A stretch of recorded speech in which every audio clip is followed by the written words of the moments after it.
Sa dinami-dami ng mga pinagpudripan namin, kinainan namin guys, ito talagang masasabi ko na isa ito sa pinaka-the best na food trip na nahanap namin guys. Talagang lahat ng nakikita nyo guys, only dito. Ang sasarap ng pagkain as in walang tapon guys. Hindi nyo pagsisisihan na talagang kahit pumila kayo ng ilang oras, pagpasok nyo as in talagang the best para sa akin dito. Yun na nga guys, so ayan, napag-isipan namin talaga as in biglaan ito kasi pag biglaan, natutuloy kami. Ayan, napafood trip kami dito sa Octoboy. So talagang nakita namin ang mga views nito at ang review. Talagang ang sarap daw dito at talagang pinipilahan guys. So dito lang pala ito sa may ito. Mas mura to. At talagang sobrang ang tagal namin inintay. Talagang in 2 hours kami. Sa dami kasi ng nakapila at talagang pinipilahan siya at dami nagpapareserve daw online guys. So ayun sa wakas nakapasok na kami at pagpasok nyo guys ito yung loob nila. So as in punong-puno talaga. Hindi magkanda umaga yung mga crew nila dito sa dami ng kumakain. Ayan, so may mga ready to eat na sila. Ayan yung chicken na to. As in, only ito lahat guys ang nakikita nyo. Promise, hindi nyo pagsisisihan. Ito yung nakakatuwa guys kasi hindi gaano karami yung food nila. Actually madami naman pero yung mga ready to eat nila hindi ganong karami. So hindi ka may stress or what. Hindi ka magpapanik. So sa sobrang daming pagkain na pagpipilian mo na-stress ka na or hindi mo na alam, hindi ka na makapag-decide guys. Ito yung mga menu dito rin guys. Yung wangyu yung talagang the best nila dito, promise. Only yun, only pansit, only teriyaki chicken, only sushi siya, only takoyaki, only rice, only drinks. Basta marami pang iba.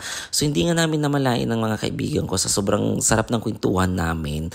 Ang dami na palang nakain namin and then anong oras na din yun.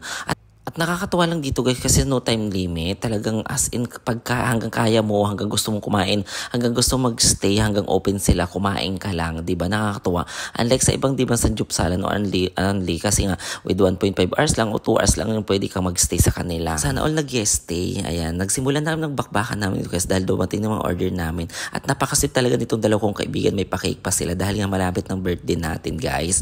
Salamat. Talaga ang sweet nitong dalawa, promise guys. So pagpasensya no yung video namin dito kasi nga yung ilaw kasi yung lights namin sa gilid namin ganito siya, so parang medyo maano yung lights ko sa video kasi nga dito kami napunta dito pero okay lang kasi as in sulit naman talaga yung pagkain dito guys. Yung wangyu na to, promise the best ito talaga, as in nagme-melt talaga, nagme-melted siya sa labi mo talaga, as in talaga ang sarap nito, promise guys. Ayan, so sinulan ni Testis yung yung pansit dito, the best daw para sa kanya, as in grabe yung talaban na to. Hindi ko try na ito kasi takot ako guys, kaya si Rose na lang yung nag-try dito. Sabi niya, videohan ko daw siya kung paano siya kumain.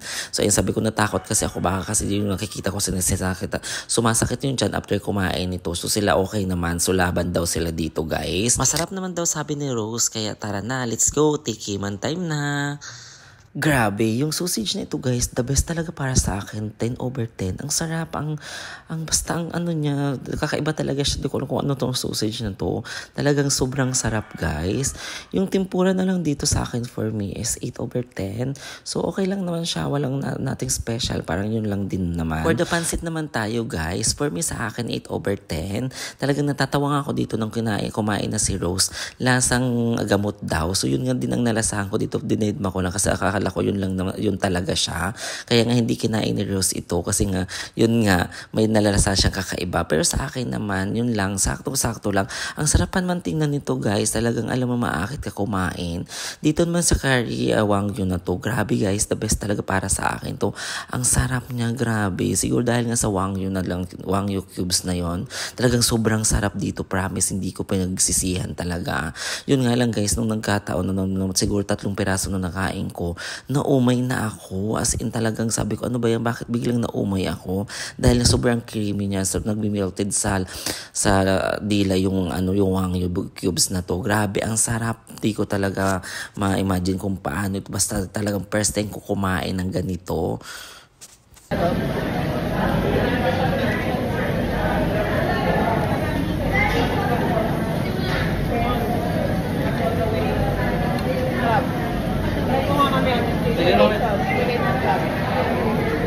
Laki na doon yun dito. Wala natakot ako kung hindi ko makain. Pakainin mo ko? Oo. Kuha ulit ako dito.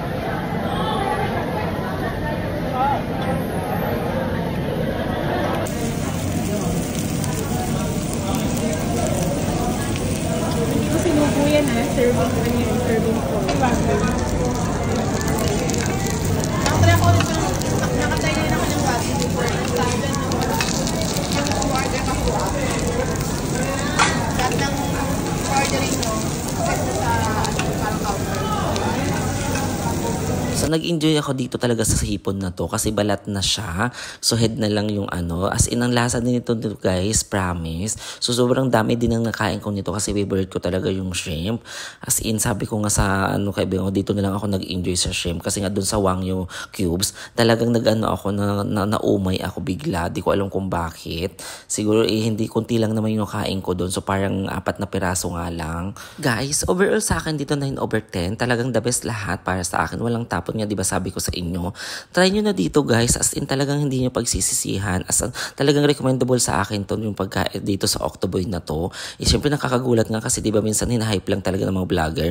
Pero for me, yung experience ko dito the best. Yung mga kaibigan ko din naman nag-enjoy din naman talaga kahit sobrang haba ng pila. As in sabi nga nila masarap din naman talagang pagkain. So try namin bumalik dito by next time para as in di ba. So baka sana hindi magbago sila. As in kung ano yung nadatnan namin or what yung anong lasa ng pagkain nila. Ganun pa din sana kasi sa iba nga nagbabago once na sobrang dinudumog na sila. At may burger silang ganito ka-cute. Ang sarap daw sabi ng kaibigan ko. So yun yung guys, try nyo dito. Bye-bye.